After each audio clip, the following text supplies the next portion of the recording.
지난주보다 가격이 훨씬 올랐다. 정부가 와인에 높은 관세를 부과했다. 관세란 그냥 수입품에 붙는 세금일까? 아니면 더 깊은 속뜻이 있는 걸까? 관세는 단순한 세금이 아니다. 역사를 보면 때때로 강력한 무기가 되기도 했다. 1789년 조지 워싱턴 대통령은 최초의 관세법을 제정했다. 당시 미국은 이제 막 독립한 신생국가였다. 돈도 부족하고 산업도 미숙했다. 그래서 수입품에 세금을 매겨 두 가지 효과를 기대했다. 하나, 정부 재정을 충당한다. 둘, 값싼 외국 제품이 쏟아지는 걸 막고 자국 산업을 키운다. 일석이조 아닌가? 이 방식은 꽤 오랫동안 잘 먹혔다. 19세기까지 미국 정부의 가장 큰 수입원은 바로 관세였다. 지금처럼 소득세를 걷지도 않았던 시절이었다. 하지만 관세만으로 정부를 운영하기엔 한계가 왔다. 그래서 소득세가 등장했다. 1913년 미국 헌법 개정으로 소득세가 본격화되었다.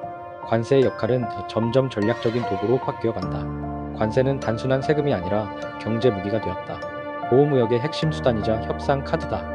1930년 스무트몰리 관세법이 도입됐다. 당시 세계 경제는 대공황으로 휘청이고 있었다. 미국은 자국 산업을 보호하려고 했다. 수입품에 엄청난 관세를 부과했다. 그러자 다른 나라들도 가만히 있을 리 없었다. 보복 관세를 매기기 시작했다. 세계 무역이 얼어붙으며 경제는 더 깊은 수렁으로 빠졌다. 보호가 아니라 파국이다. 관세 전쟁은 지금도 계속된다. 2018년 트럼프는 중국산 제품의 관세를 높였다. 중국도 미국 제품에 맞불을 놓았다. 기업들은 대체 공급망을 찾아야 했다. 소비자들은 더 비싼 가격을 감당해야 했다. 그렇다면 우리는 관세를 어떻게 바라봐야 할까?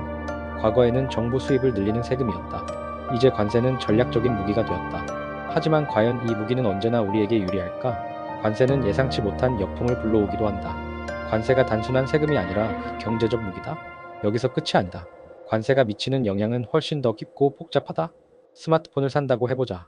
스마트폰에는 한, 중, 일, 미국, 대만 제품이 모두 들어간다. 반도체, 디스플레이, 배터리, 조립까지. 특정 부품에 높은 관세를 부과한다면 생각해볼 문제는 관세가 오르면 비용이 오른다. 부품이 비싸지면 비용이 상승한다. 소비자는 비싼 제품을 사야 한다. 이뿐만이 아니다. 공급망 자체가 흔들릴 수도 있다. 수입을 안 하면 물류 경로가 바뀐다. 수입을 해야 해도 물류 경로가 바뀐다. 미국이 중국에 관세를 부과하면 한국, 대만, 일본, 베트남에서 물건을 찾게 된다.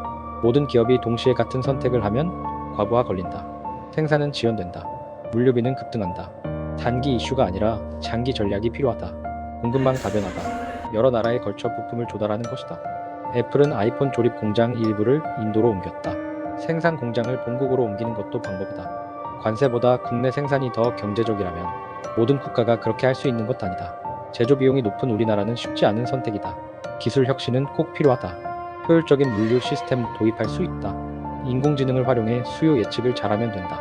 이미 먼저 대응하는 기업들도 많다. 위기가 새로운 기회를 만들어내는 것이다. 이제 관세는 협상 카드다. 상대를 직접 압박할 수 있다. 하지만 성공이 보장된 카드는 아니다. 눈에는 눈으로 보복하는 게 제일 쉽다.